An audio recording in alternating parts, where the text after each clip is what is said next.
Our society started at the conclusion of World War I. The Chief of Engineers announced that he was going to get together the Society of American Military Engineers to bring closer the civilians from the outside so that we'll never again be faced with what we were in World War I when we just were not prepared.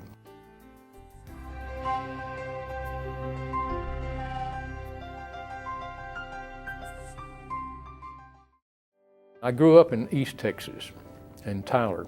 They call it the Rose Capital of the world, not knowing that the world really did extend beyond the borders of Texas.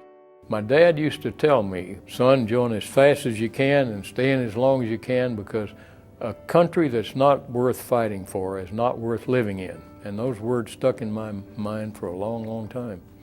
So that's why I was anxious to get in and get in early.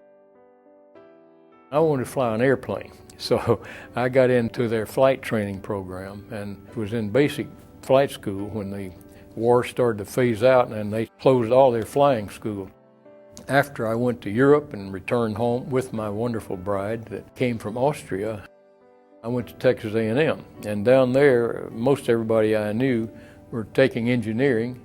My professor of military science was so active. In our class of 28, we all were kind of drafted into SAME, which we didn't object to. We were part of his post. That was just a real thrill for me to continue the activities of the daytime or fleeting opportunities with our society members and to be able to extend those into the social area and professional and round out.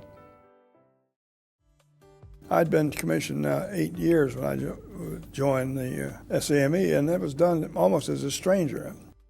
I went into it because my boss, Colonel Willow, said, do it.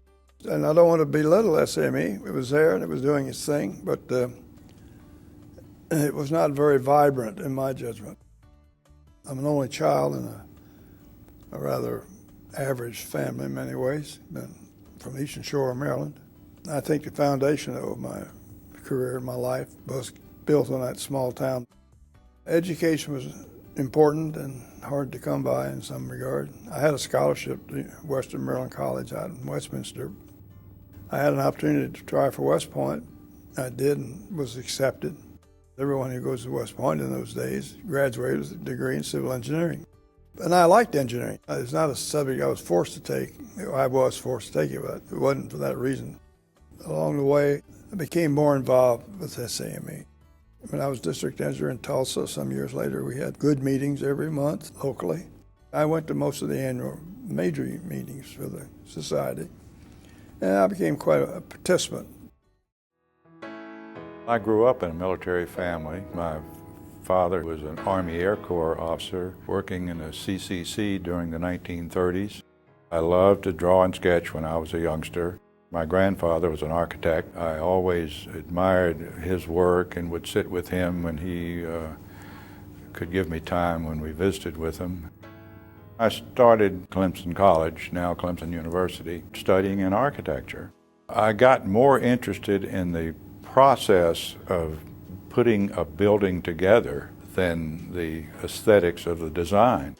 I remained in college an extra year and a half to get a degree in engineering coupled with my architectural degree. Over the years, from Omaha to Florida to Washington, it seemed the further I moved along, the more I really enjoyed and saw the benefits of this organization. We had a tremendous fire at Tinker Air Force Base in Oklahoma City. I was in Washington as the Director of Engineering Services. The fire just devastated one of the major structures that housed production line for rehabilitating airplanes. It shut us down. The fire was still burning when I got there. The next day, I went through my Rolodex of firms that I thought I could call on in the Tulsa, Oklahoma City area that were SAME sustaining members, and we got 3 or 4 firms on board immediately before the fire was out. We knew them because of their involvement as sustaining members. We trusted them. We knew that they would do the right thing under very difficult circumstances. I don't think it could have been done any other way. There were 2 things that my first captain did for me that at the time I didn't realize the importance of. First of all, he said, young man, if you're going to make it in this Navy and in the world, you're going to have to learn to communicate with the best of them. So I want you to join the local Toastmasters Club. And secondly, he said, you're going to be working with civilian engineers most of your career. And the best place to meet them is an organization called the Society of American Military Engineers. I was a farm boy in Southern California. None of my relatives had ever gone to college. Fortunately, I had good grades because I liked school, and I was athletic. Across the highway from where my dad ranched, there was a farmer whose son-in-law was a Naval Academy graduate. And the farmer said to Dad, you know, I see your son's name in the paper all the time for sports and various things. I wonder if he's ever thought about going to Annapolis. And from there started a discussion of why didn't I think about Annapolis, and I asked him about the cost, and he says, cost? We pay you to go there. We give you a salary. And I said, what do they teach? Engineering. I said, oh, I'd love to do that. SAME played an important role in my career in the Navy, and even important after the Navy, because of the relationship aspect. One relationship in particular that got off to a bad start while I was in the Navy was meeting an Air Force one-star general named Judd Ellis. I was at the time a senior Navy captain, and we were building a space launch facility for the Air Force at Vandenberg Air Force Base. We had to meet with him once a month, and he was a taskmaster. He was very, very, very tough. I came to not particularly care for him because of his brash, very difficult nature. When I came to Washington, made one start, I began to see him at SAME meetings and later at national meetings, and found that he really was an affable, high-energy character. He became chief of the Air Force Civil Engineers just before I became chief of the Navy Civil Engineers. If it hadn't been for the SAME involvement, I may have carried a grudge toward Judd Ellis, but having that social interaction, having the chance to talk in a different environment was very, very helpful and very, very important.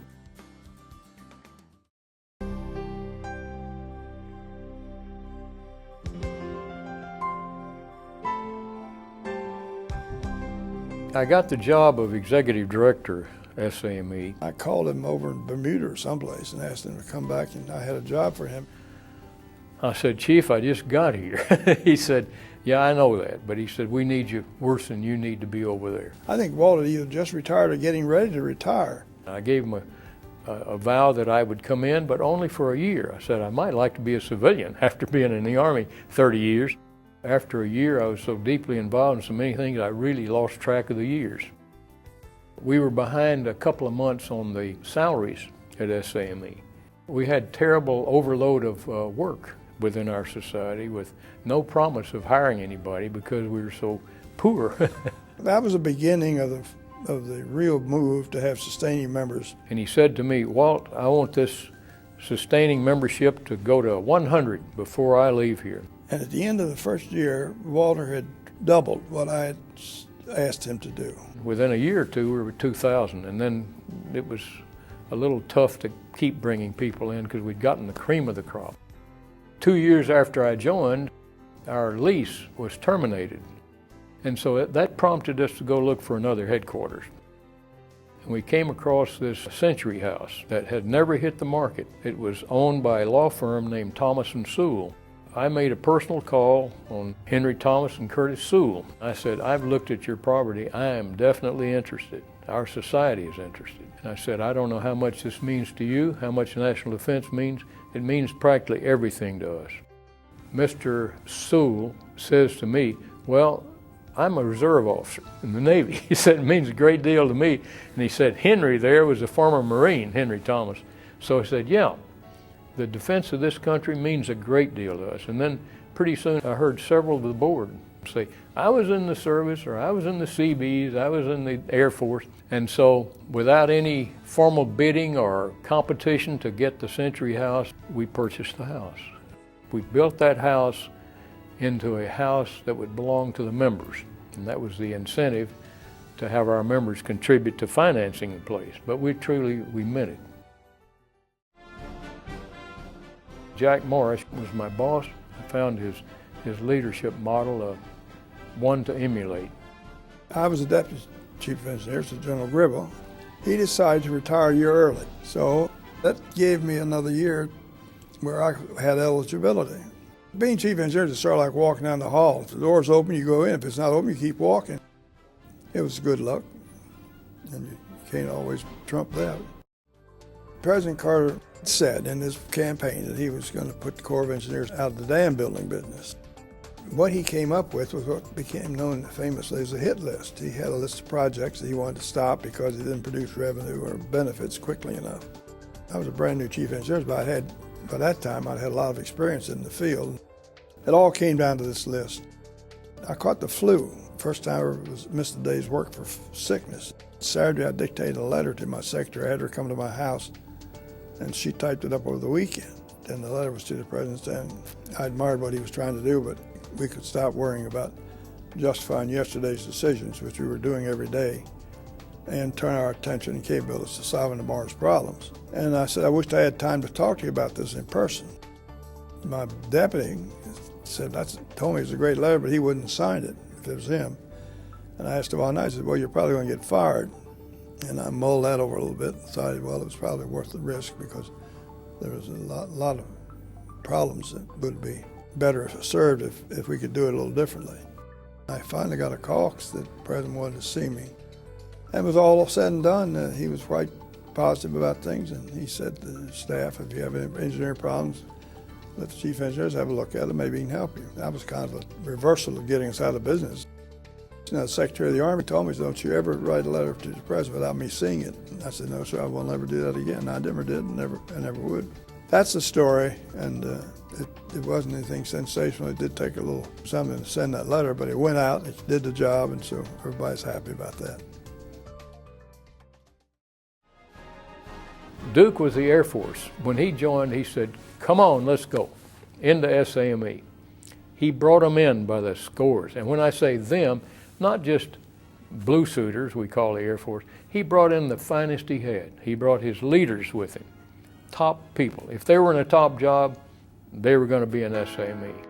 It's a big move, as I've often told people, from one end of the office to the other when you move across the office and take the corner office, so to speak, and all of the responsibilities that go with it.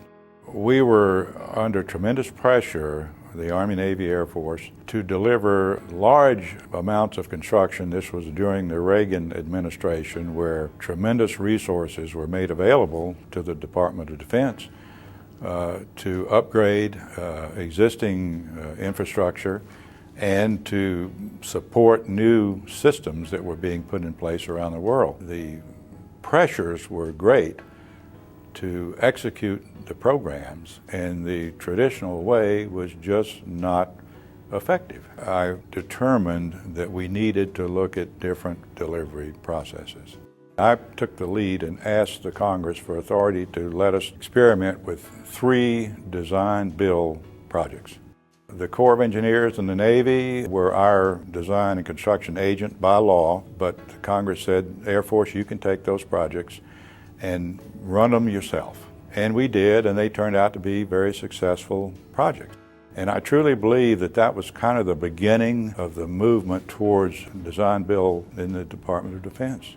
When I became president of SAME in 1984, the private sector was having the same problems that we were having in terms of good, organized planning and design and construction. So I decided that I would promote that subject throughout the SAME organization. The society was an important, integral part of that effort to get those programs underway. As we moved on up through the years in SAME, I saw the need certainly to keep young members involved. I always stressed that need up until and through my time as president and even afterwards. I think the young members' participation led us to the idea of mentoring as a formal process, so to speak, and getting a mentoring program going. We put a big push on in the late 70s and early 80s to promote and explain and make sure that our young officers saw the need to become registered professionals, whether they were engineers or architects or planners. In that process, they learn a lot more about how things worked not only in the military but in the private sector as well. Ben's forte was that he was on the road a lot. He was probably one of the most talented speakers we had. And I found very quickly that Ben was a very hard man for me to pin down to speak because he had so many speaking engagements. After I'd had a tour in Vietnam with the Seabees and the Marines, I chose to go to Georgia Tech to get a master's degree in sanitary engineering. I graduated in 1968. Little did I know that in '69 there would be a major change in our country's attitude toward the environment. I was eager to leave the Navy and go out and participate in the new engineering world that was emerging. And a senior naval officer said, "Ben, how about going to the West Coast and developing our environmental program to meet all the new laws?" And I think I developed a reputation of managerial skills and leadership skills that became visible. I got my first command and then a second command. I made 1 star and it just kept happening.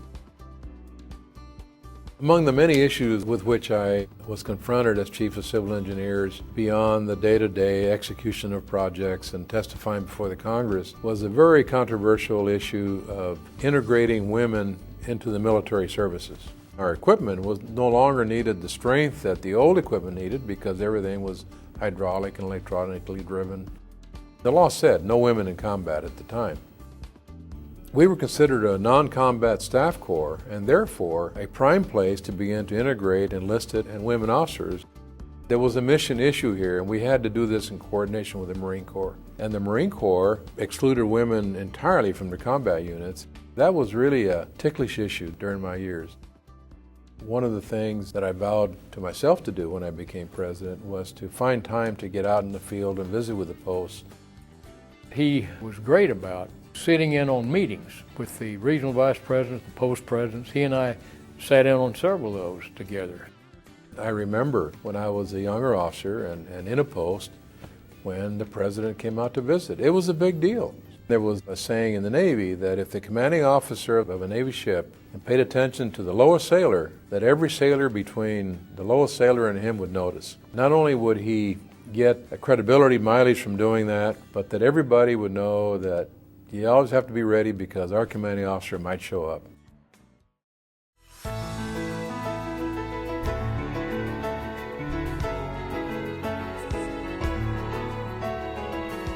One of the important tools of SAME has been through the years the Military Engineer magazine. The Military Engineer magazine is now a far cry from the original. If you go back and look at the magazine 10, 20, 30 years ago, some of the articles were too technical. I came into the executive director job replacing my predecessor, who also called himself the editor. I never tried to play editor. I had a good editor, Jack Kern. We concentrated on developing themes, and this was done in consultation. I didn't sit in the ivory palace and think of what were these themes going to be. They were shaped for the membership, rather than just haphazardly go around. We got 7 days left, and then we got to meet the deadline of getting the paper out. The magazine, I think, grew by leaps and bounds once we developed the orderly way of doing this. I think we were ahead, frankly, of big-time magazines. Even though I have not been active myself with the SAME leadership over the past few years, the magazine provides that connection. There's not hardly a library in the military circle I could walk into, whether it's Fort Belvoir, Fort this or Fort that didn't have that magazine. And since it's there, people read it. Maybe not everybody, but a lot of people read it. And it attracted people. It attracted members. Sustaining members really are critical to this program, and it's because of people like Bob Wolf and Stevens and Walter himself that we have nourished the sustaining members, and it's turned out to be the lifeblood of the SAME in many ways. Get involved, volunteer, do things that are important to the organization, things that interest you. You can be visible by doing things well. You will be recognized, and I think that happened to me early in my career. If you are willing to commit yourself and your time and your energy, people will recognize that you are someone to watch and to bring along. Come into this society wanting to give, not to receive. You'll be given 10 times what you give, but come in finding out what it is that's needed here and what it is that you can give, and you'll be deeply rewarded in whatever you do. This was the only place I found out through the years where Navy civilians, Navy military officers, and the other service military officers could meet with the people that were doing work for us through the formal procurement processes and meet where it was legal, where it was ethical, and we could truly have professional conversations about our processes, where we could truly exchange information that was available to the public, but we could put it in a way that they could plan on future work. I encourage our companies to make sure your people at the local levels are participating in SAME posts, because it's an opportunity to interact with the people that select you for jobs or don't select you for jobs. And creating trusting relationships is very, very important, particularly if you're not selected. They'll feel free to tell you the truth why you weren't selected so you can improve your product. It's the best place in the world to network, not only with military, but with their fellow sustaining members. SAME is a fertile field for generating associations with other elements of the business. And so when you have problems, you have people to go to help you with solutions if you need them. This organization that we call and love, SAME, has broadened the horizons of a great number of people in terms of not only their military career, but their post-military career. I like SAME for a lot of reasons, but it's gotten to be a professional outfit of, I think, true standing. I have had, ever since my first acquaintance with SAME, a real love for this society. I've never lost my quest for knowledge, military engineering knowledge, having been a military engineer for 30 years. So I wanted to stay as current as I could, and I found that society, its magazine, its meetings, its members, helped me do that.